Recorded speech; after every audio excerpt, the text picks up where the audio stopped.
أهلا بكم من جديد في مرفق آخر. ما أجمل هذا المنظر، دخول الجماهير إلى مدينة الملك عبد الله الرياضية. حلم كان قبل بالتأكيد أقل من سنة ونصف، كان بالنسبة لهذه المنشأة هو حلم، اليوم هو واقع. عشنا كثيرا أزمات على استاد الأمير عبد الله الفيصل وكذلك في ملعب مكة.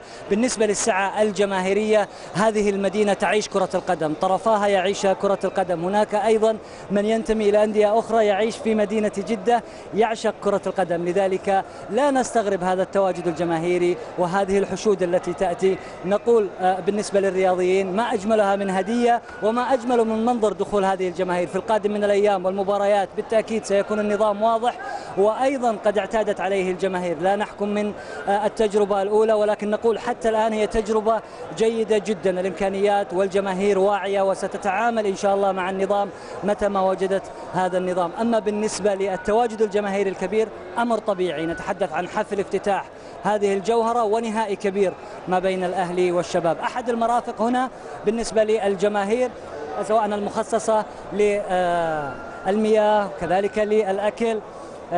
الجماعة تعال حبيبي، كيف حالك؟ من زمان ما في المنظر، راح الكشك الصغير. صحيح أكيد، هذه بداية يعني بداية مشرفة، اللهم لك الحمد. كيف كان دخولك وصولك؟ لا ميسر، اللهم لك الحمد، بس إشكالية بسيطة كانت ومشيت، اللهم لك الحمد. الباقي شكرا، الله يسلمك حبيبي. موجود في الخدمات هنا كيفه؟ لا إلى الآن بيرفكت يعني، طيب اللهم لك الحمد، إلى الآن يعني شيء مشرف، اللهم لك الحمد. ماذا تنتظر من الحفل؟ إن شاء الله نبغى المزيد إن شاء الله بالمفاجآت. كيف كان تعاون الزملاء أو الأخوان المتطوعين والمتعاونين معك في إرشادك إلى المقعد في دخولك؟ على أكمل وجه الصراحة يعني، على أكمل وجه يعني، الحمد لله رب العالمين، الله يعطيهم العافية وما قصروا، وإن شاء الله تعالى الفوز حلال يعني. أنت أهلاوي؟ أكيد طبعا أكيد. الله يرضى عليك. يعطيكم العافية شباب. ممكن نحصل على موية؟ ها المويه باردة ها؟ مويه فري. انتم جاهزين للجميع؟ جاهزين لكل الجميع، جاهزين لكل الناس. ابوس كم عدد اللي متوقع المستهدف عندك اليوم؟ انت جاهز لكم ألف؟ جاهز ل 14,000. 14,000 60,000. اهم شيء ابتسموا للناس ها؟ طبعا يا باشا نبتسم.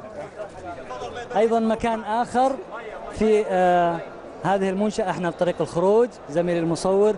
طبعا المكان الآخر في هذه المنشأة واضح بالنسبة للدخول والخروج، وأيضا أشياء تقدم للمشاهد على مستوى الأكل، تشيز كيك وكذلك الآيس كريم. اليوم نبغى آيس كريم، جدا اليوم حر ورطوبة. ناصر